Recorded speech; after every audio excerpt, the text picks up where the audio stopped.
আপনার কাছে আমার শেষ প্রশ্ন, আগামী আপনি এটা কিরকম বাংলাদেশের স্বপ্ন দেখেন? আমি দেখতে চাই বাংলাদেশকে একটি সমৃদ্ধ, ক্ষুধামুক্ত, দারিদ্র্য মুক্ত, নিরক্ষর মুক্ত, স্বাধীন, সার্বভৌম একটি সুন্দর রাষ্ট্র আমি দেখতে চাই।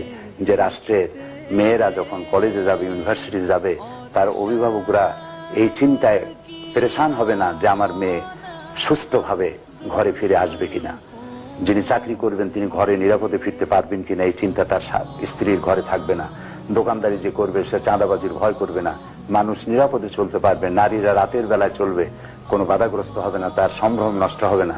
এমন একটি সুন্দর বাংলাদেশের আমি স্বপ্ন দেখি এবং আল্লাহর কাছে কামনা করি এরকম একটি সুন্দর, সমৃদ্ধ, সুখী, দুর্নীতিমুক্ত, সব রকমের সন্ত্রাস মুক্ত এবং নিরক্ষর মুক্ত, দারিদ্র্য মুক্ত একটি সুন্দর বাংলাদেশের স্বপ্ন দেখি।